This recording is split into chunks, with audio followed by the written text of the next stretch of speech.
चलिए चलते हैं उस दिन में जब गर्मी बर्दाश्त के बिल्कुल बाहर थी। माहौल ऐसा कि हवा भी जैसे रुक गई हो और एक बंद केबिन में बस एक पुराने पंखे की खटर-पटर गूंज रही थी। इस कहानी में हम एक बैंक कैशियर के मन की उथल-पुथल को समझेंगे, जो एक लंबे थकाऊ दिन के बाद एक बहुत बड़ी मुश्किल से जूझ रहा है। और ये सारा संघर्ष, ये सारी जद्दोजहद जानते हैं किस लिए? सिर्फ इस एक आंकड़े के लिए, 10,000 रुपए। कैश में 10,000 रुपए कम थे और ये एक ऐसा गड्ढा था जिसे भरना ही था, किसी भी हाल में। लेकिन बात सिर्फ उस एक दिन की नहीं थी। ऐसा पहली बार नहीं हो रहा था। तो पहले ये समझते हैं कि आखिर ये बोझ बार बार उसके सामने आ कैसे रहा था। जरा उस माहौल को महसूस करने की कोशिश कीजिए। एक छोटा सा 5x6 का केबिन जिसमें दम घुट रहा है। ऊपर एक पुराना बदसूरत सा पंखा है जो अपनी आखिरी सांसें ले रहा है। बस खटर पटर किए जा रहा है। और उस केबिन में पसीने से तरबतर एक इंसान जो तीसरी बार नोटों की गड्डियां गिन रहा है। और हर बार नतीजा वही, सिफर। मतलब ये कोई एक दिन की गलती नहीं थी। ये तो एक बुरे सपने जैसा था जो पीछा ही नहीं छोड़ रहा था। पिछले 2 महीनों में ये तीसरी बार था और वो पहले ही अपनी जेब से, अपनी मेहनत की कमाई से 16,000 रुपए इन गलतियों पर पर्दा डालने के लिए भर चुका था। तो जाहिर है दबाव तो बढ़ ही रहा था। और इस बढ़ते दबाव में उस कैशियर ने कुछ हताश कोशिशें भी की, कोई तो रास्ता निकालने के लिए। और इत्तेफाक देखिए, आज ही सैलरी का दिन था। पूरे 30 दिन की मेहनत के बाद अकाउंट में पैसे आए थे। एक छोटी सी राहत, एक उम्मीद। लेकिन 10,000 के उस घाटे के सामने ये खुशी पता नहीं कहां गुम हो गई थी। अब ऐसी नाउमीदी में भी इंसान उम्मीद का कोई ना कोई धागा तो पकड़ता ही है ना? उसके दिमाग में एक ख्याल आया, क्या पता किसी कस्टमर को गलती से ज्यादा पैसे दे दिए हों। बस इसी एक उम्मीद में उसने उन कस्टमर्स को फोन करने का फैसला किया जिनको दिन में बड़ी पेमेंट की गई थी। पर यह उम्मीद बहुत ही बुरी तरह टूटी। पहले ही कॉल पर उसे जो सुनने को मिला वो एक तीखी फटकार थी।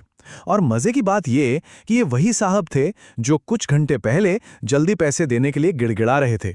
इस एक जवाब ने ना उसकी सारी बची खुची हिम्मत भी तोड़ दी। और ऐसा नहीं कि सिर्फ एक ही कॉल पर यह सब हुआ।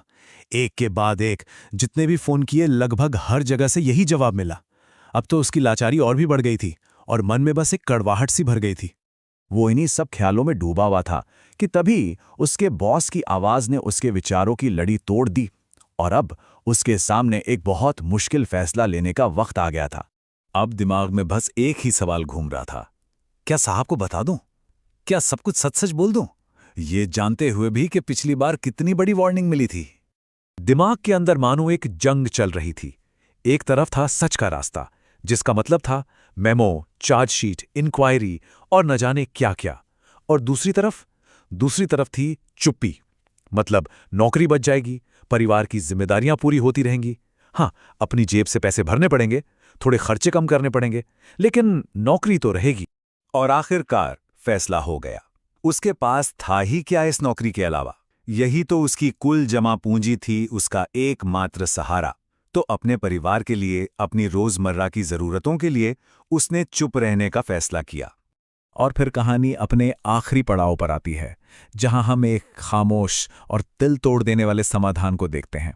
एक ऐसा बलिदान जो शायद कभी किसी के नजरों में नहीं आएगा। तभी उस खामोशी को चीरती हुई बॉस की आवाज फिर से गूंजती है।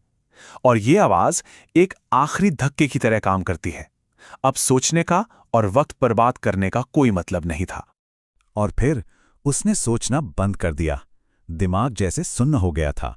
उसके हाथ अपने आप दराज की तरफ बढ़े। चेकबुक बाहर आई और बिना एक पल सोचे उसने चेक भर दिया। हर एक हरकत जैसे किसी मशीन की तरह हो रही थी, अपने आप। चेक लिखने के बाद उसने एक गहरी सांस ली और पूरी ताकत से आवाज दी, मिल गए साहब।